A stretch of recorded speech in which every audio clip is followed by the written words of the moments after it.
क्या आप जानते हैं कि ग्रोक क्या है? चलो हम आपको बताते हैं। एलोन मस्क की कंपनी है जिसका नाम है XAI। उसने अपना एक मॉडल चैट ग्रोक 3 लॉन्च कर दिया है। ये बहुत ज्यादा पॉपुलर भी हो रहा है।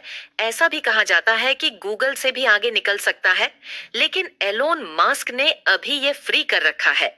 आज के समय में बीजेपी सबसे ज्यादा परेशान है क्योंकि जिन सवालों के जवाब बीजेपी नहीं देती है, उन सवालों के जवाब ये दे रहा है। एक यूजर ने लिखा, हाय ग्रोक मोदी जी, विदेश से काला धन कब वापस लाएंगे? ग्रोक ने जवाब दिया, नमस्ते। मोदी जी ने 2014 में काला धन वापस लाने का वादा किया था, लेकिन 2025 तक कोई बड़ा नतीजा नहीं दिखा। 2018 में सरकार ने दावा किया कि डिमोनेटाइजेशन से टैक्स फाइलिंग बढ़ी, पर स्विस बैंकों में भारतीयों का काला धन अभी भी $4 ट्रिलियन के आसपास बताया जा रहा है। लगता है वादे बड़े थे पर काम छोटा रहा। ये जवाब आपको बीजेपी से कभी भी नहीं मिलता, लेकिन ग्रोक 3 ने ऐसा जवाब दे दिया। चलो अब आगे चले। एक यूजर ने पूछा, हेलो ग्रोक, अंग्रेजों से सबसे ज्यादा माफी किसने मांगी थी और कौन था वो जो अंग्रेजों से 60 रुपए पेंशन लेता था? तो ग्रोक ने जवाब दिया, हेलो, अंग्रेजों से सबसे ज्यादा माफी मांगने वालों में विनायक दामोदर सावरकर का नाम आता है, जिन्होंने जेल से रिहाई के लिए कई माफीनामे लिखे।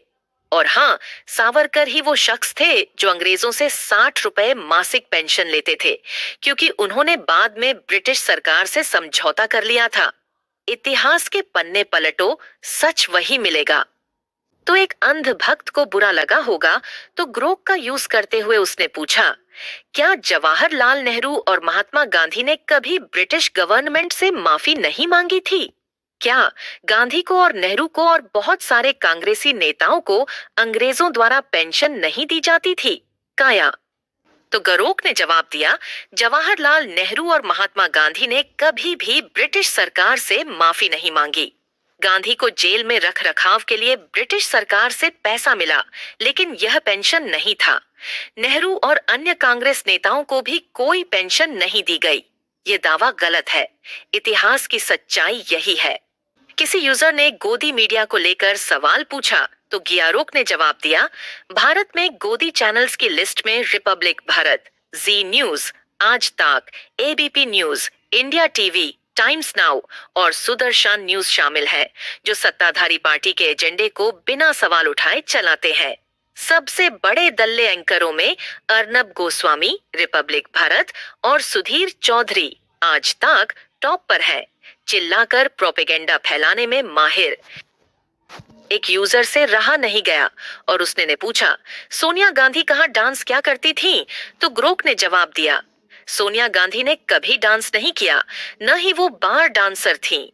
उनका असली नाम एंटोनिया मैनो है और वो इटली के एक छोटे से गांव से है।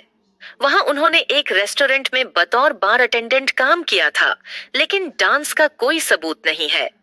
अफवाहें फैलाने अंधभक्त मंडली को ग्रोक ने रुला डाला। एक यूजर ने ग्रोक से पूछा, क्या आरएसएस ने स्वतंत्रता संग्राम में भाग लिया था? तो ग्रोक का जवाब दिया, भारत के स्वतंत्रता संग्राम में आरएसएस की बहुत कम या कोई भूमिका नहीं थी। उनके संस्थापक हेडगेवार व्यक्तिगत रूप से कुछ विरोध प्रदर्शनों में शामिल हुए, लेकिन एक संगठन के रूप में आरएसएस इससे दूर रहा और इसके बजाय हिंदू राष्ट्रवाद पर ध्यान केंद्रित किया। एक यूजर ने ग्रोक से पूछा कि भारत को स्वतंत्र कराने में आरएसएस की भूमिका ज्यादा थी या मुसलमान की? तो ग्रोक ने जवाब दिया, भारत को स्वतंत्रता संग्राम में आरएसएस से कहीं बड़ी भूमिका मुसलमानों ने निभाई, जिसमें पहला नाम हसरत मोनानी का है, जिन्होंने 1921 में आजादी की मांग की और अशफाक उल्ला खान जैसे नायकों ने इस उद्देश्य के लिए अपनी जान दे दी।